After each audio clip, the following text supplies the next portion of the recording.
Moving on, Prime Minister Narendra Modi has emplaced for a crucial visit to the United Kingdom with the formal signing of the landmark India-UK Free Trade Agreement that is expected to be the centerpiece of his two-day visit. The Prime Minister will hold wide-ranging talks with the British Prime Minister Keir Starmer and is also scheduled to meet King Charles III during his two-day visit to United Kingdom. Keir Starmer is set to host him at Chequers, the British Prime Minister's official country residence in London.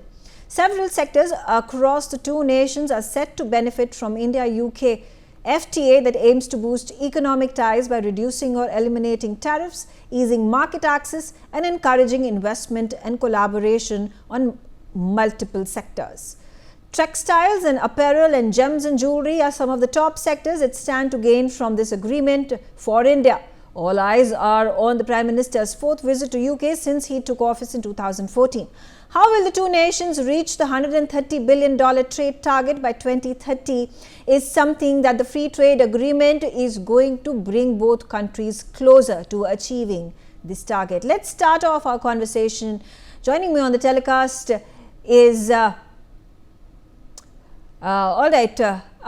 am right now being joined by Dr. Jayajit Bhattacharya. Jayajit Bhattacharya, thank you for joining me. And my first question, of course, is, this deal that had, it took 4 years for it to be signed. And there were a number of these official level, trade representative level conversations, dialogues.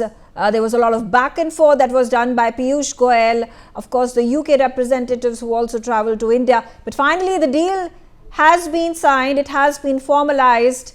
How does this impact India-UK trade relationship? Very, very significantly. This is a landmark free trade agreement. In fact, all future FTAs will also have this agreement as a benchmark. So when we get into the EU-India FTA, the India-UK FTA kind of will become a benchmark, and therefore whatever we gain or whatever we lose in this FTA gets replicated and amplified in the subsequent FTAs.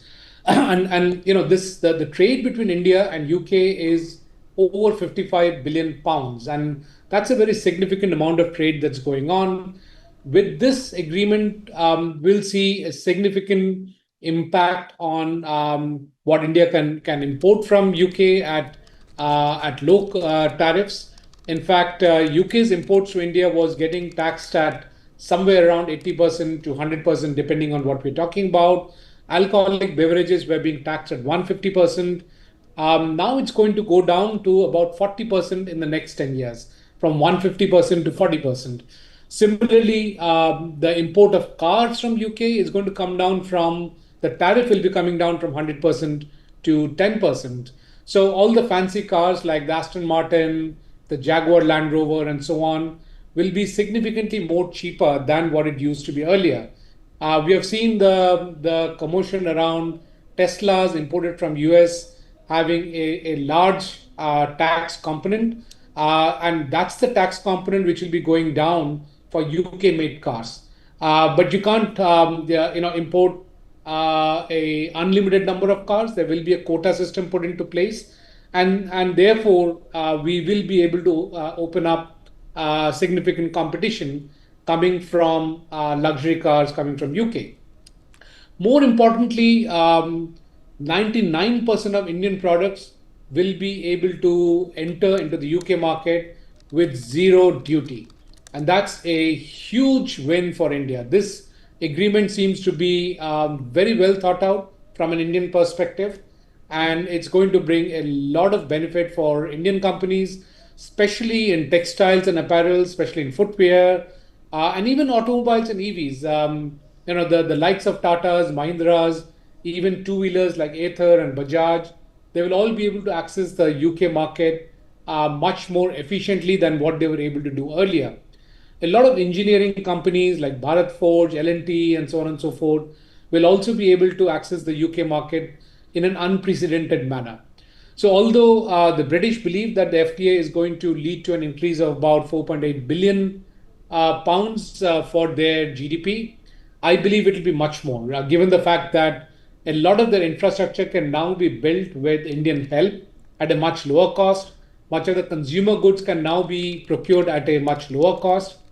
Also, one of the very progressive elements of this agreement, and I believe it's probably a first of its kind, at least for India, is the fact that there is a mobility involved, which means that you can actually send people to UK on short-term visas, and they don't need to pay any social security Yes, contribution. absolutely. Those are the salient points of the deal, as you already mentioned, and that has been made public by the Ministry of External Affairs as well. Quickly coming to you, Sharad Kohli, a situation such as this, again, I'm talking about, it took 4 prime ministers in the 4 years in the United Kingdom government to come up with this deal and finally conclude it. Now that it has been concluded, particularly, how important does it become from the United Kingdom's perspective?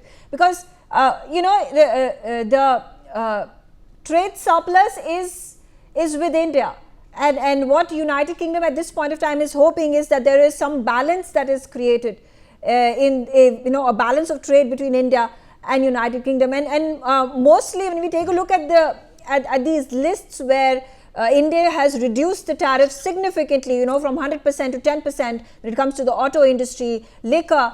These are significant, drastic reductions that India has made. How is this going to impact India per se?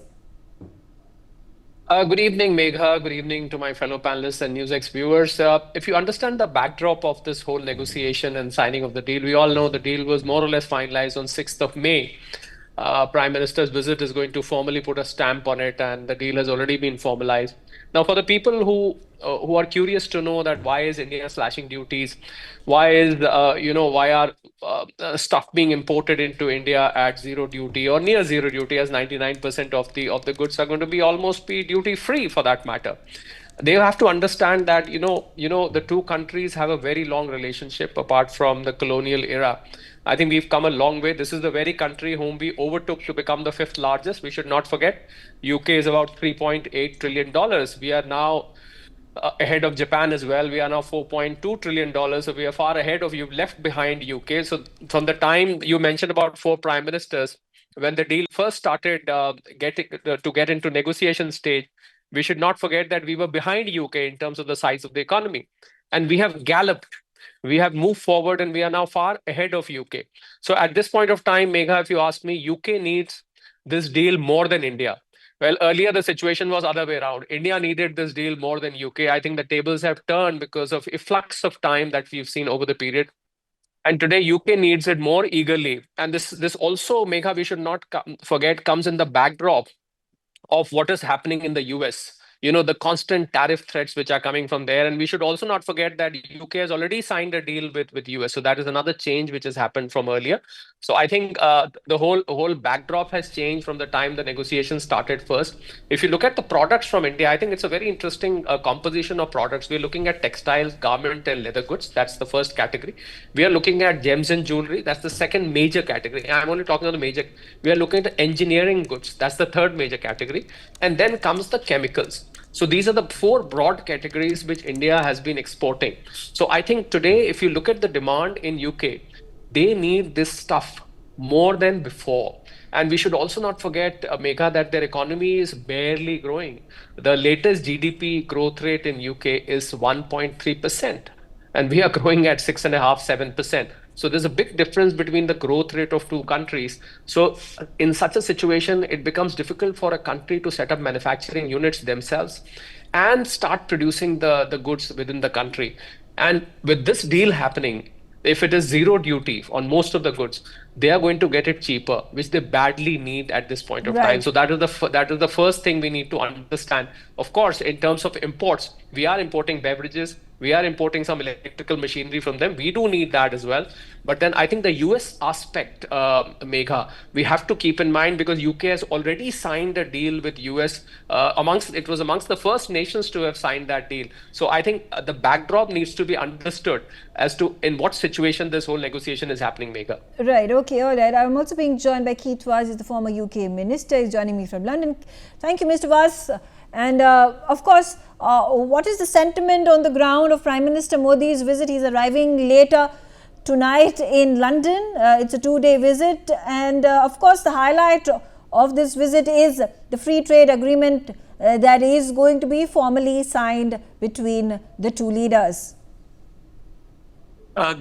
Good morning from London. And I was going to say Narendra Modi has brought the Indian summer, but the clouds have now come across us here in London. Of course, the visit of the Indian Prime Minister is important, especially Narendra Modi, especially at this time. He's been 4 times before. I had the pleasure of welcoming him to Parliament when he came in 2015.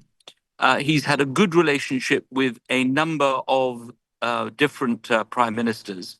Of course, the free trade deal is the centerpiece, but there are other issues that need to be examined and discussed, and I hope he will take the opportunity of doing that. It is essential that that happens as quickly as possible. And this is an opportunity for him to meet Keir Starmer, because he hasn't really met him properly before in the United Kingdom. He's been to G20s before, but this is an opportunity for him. He's now, in my view, the leading statesman in the world. We talk about who is the leader of the free world. With all the problems that Donald Trump is having, I think that those of us in the UK who are fans of the UK-India relationship will see Narendra Modi in this new position. So your speakers are right. The balance has changed between this relationship, and it's something that Britain needs very much, more than India needs. And I think we're just all pleased that it's come to a solution and they can actually sign this document. But there are other issues to discuss. I hope they'll use the issue to discuss the issue of Indian students who are studying here. The British government has just curtailed from 2 years to 18 months post-study work. I hope they'll discuss what's going to happen next week, which is that Indian chefs will not be allowed to come to this country as a skilled category for the first time in my lifetime in public service. These are big, big issues that I hope we can also discuss, apart from the free trade agreement. Okay, all right. Of course, there are going to be a number of issues, number of matters that are going to be on the list of Keir Starmer and Prime Minister Modi when they meet tomorrow. I'm also being joined at this time by Dr. Ajit Dua. Dr. Dua, when we talk about the deal that has been struck, a number of tariffs that have been reduced by India and markets that have been opened up by the United Kingdom for Indian goods and services, pharma was perhaps a point that was conflicting, because there have been no discounts that have been given by India to the pharma industry in United Kingdom. One of the pressing points that has been isolated from the deal thus far. How do you view this? Thank you, Megha, for having me on your show. I think the signing of the bilateral agreement tomorrow is certainly a landmark in our economic relationship with the United Kingdom. We've been the two together. We've been striving to have a FTA, or earlier called the CEPA, Comprehensive Economic Partnership Agreement, for quite some time, including one Right Honorable Keith was the minister in the government earlier. I think what we are doing right now is to sign a low-hanging fruit, capturing kind of a bilateral agreement, which is a very good start to my mind, because it is talking about 3 things, and I'll be corrected by Right Honorable Vaz on that.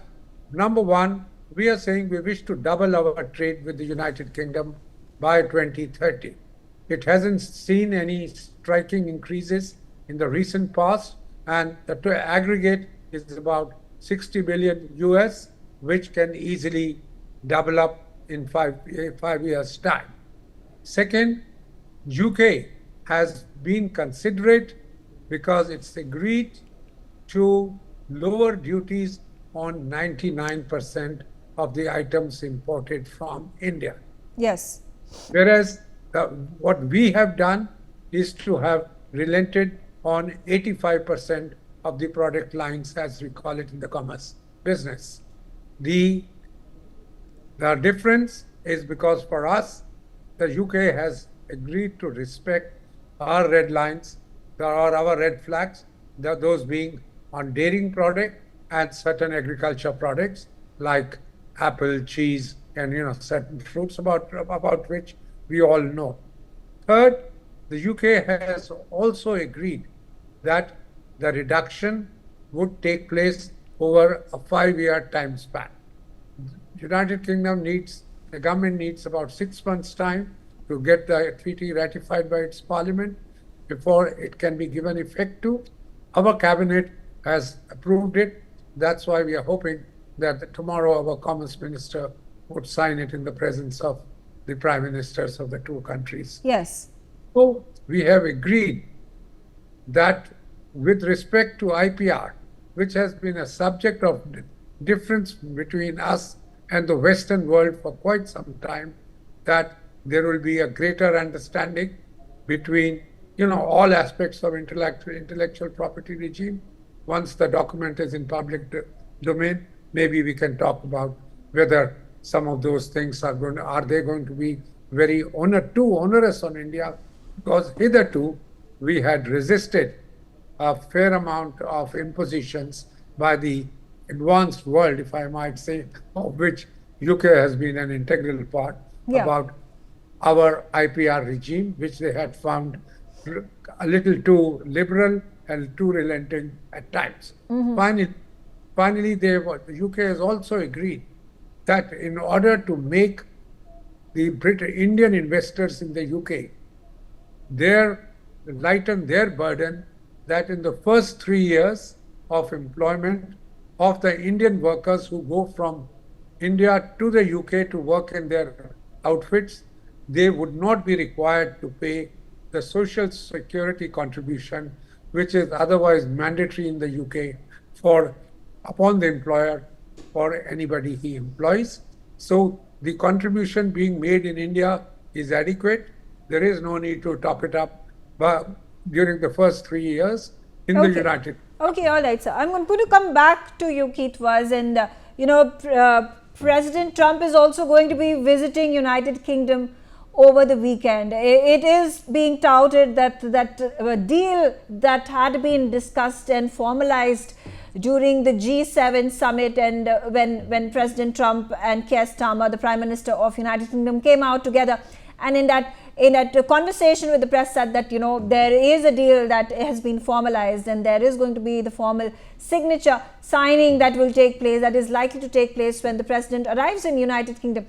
Do you think there has been more importance imparted on the UK-India deal because of the mounting pressure of tariffs by the Trump administration, therefore perhaps even solidified India-UK trade relationship in this matter? Yes, I think you've got absolutely the right view on that. What Trump has done is he's created turmoil throughout the world concerning tariffs. He changes his mind every single day. He puts up the tariff levels, he reduces it, he sends the markets in a spin. So countries like Britain and India, who've been waiting a long time for deals of this kind, have just got on with it. Canada is supposed to be signing a new deal with the European Union. I think what Ajay has just said is absolutely right. This isn't the all singing and all dancing deal that everyone would have liked. This is something that is dealing with basic issues. And obviously, you grab what you can take. Trump's visit is private. He's not coming to Westminster. He's not addressing MPs. I think he's going to his golf course in Scotland, having a private meeting with the Prime Minister. Obviously, there'll be cameras there. They call them private meetings, but the rest of the world all knows what's happening. And then he's going to meet King Charles. Then he's coming back in September to sign this deal. So for the people, for ordinary people, this all sounds terrific.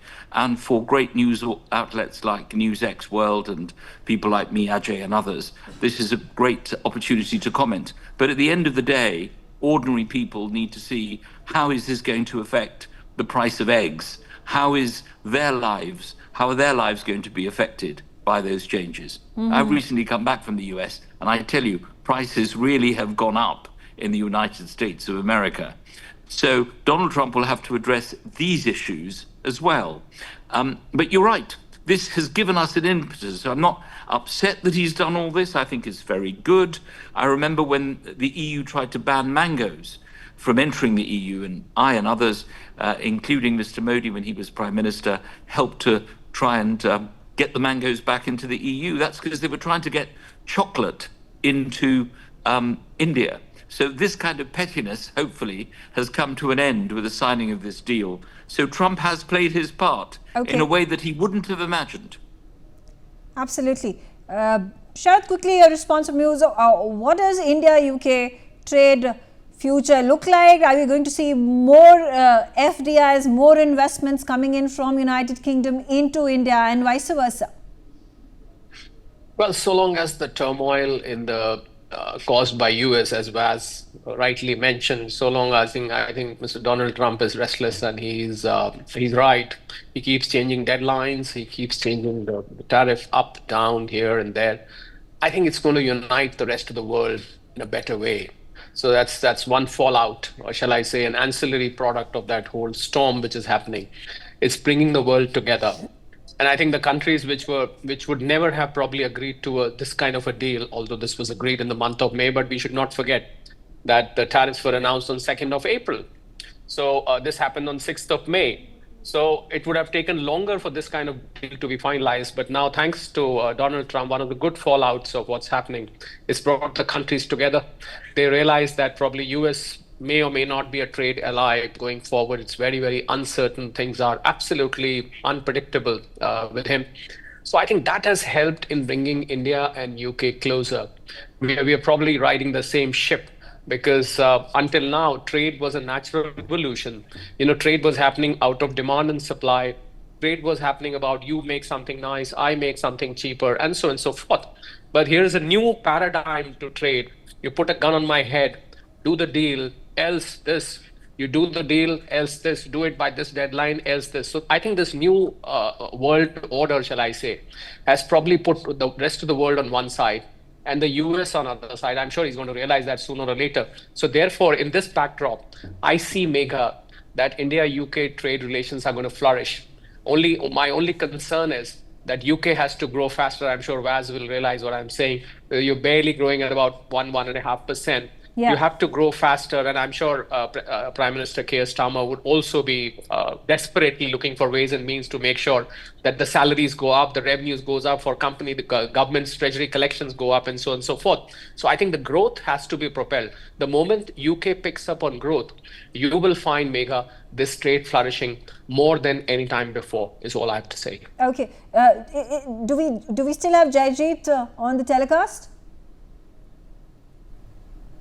Okay, we'll get back to Jaijeet, but coming back to you, Dr. Dua, as was pointed out by Mr. Keith Vaz, it is also important at the same time for the two leaders to discuss issues relating to international students from India traveling to United Kingdom.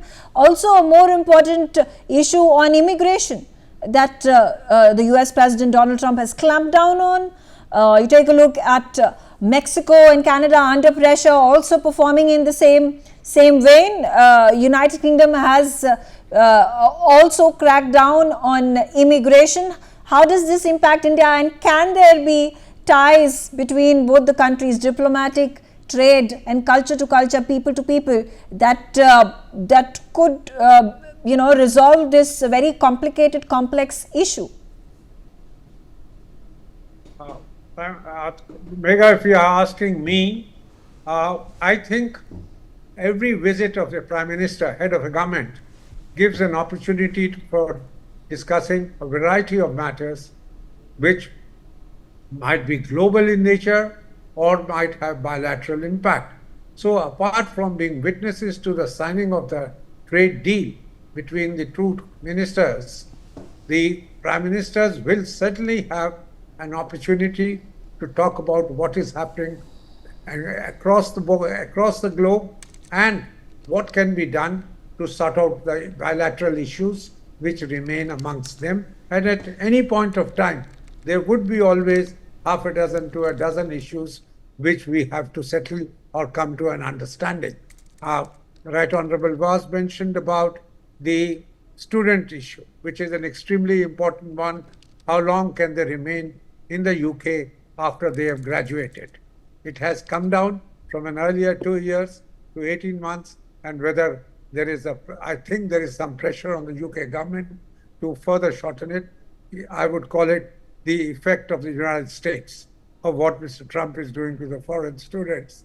Probably a little bit has also affected the United Kingdom authorities. Second, they need to worry also about a lot of extradition of Indian people who are fugitives from Indian law, apart from the two Modis and Choksis and all the kind of other people who've been using the UK to get away from the Indian law. The Foreign Secretary yesterday, the Indian Foreign Secretary yesterday did point this out when Vikram Misri was talking to the press. He did say that this is one of the issues which we would like to sort out with the government of UK. Right. I would finally say that what is important is that for a while, India and the UK have not had the best of relationship.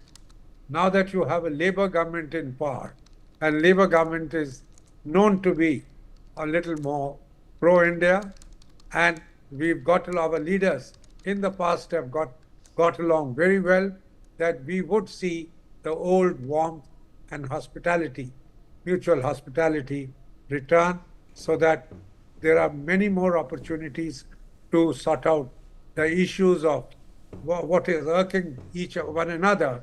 Okay. Don't Yes, get sir. resolved. Yes, absolutely. Absolutely. Of get- course, there are going to be some prickly thorns that, issues that would have to be ironed out, but this is like an ongoing process, as we said. I'm out of time. I thank all of you for joining me on the telecast, sharing your views.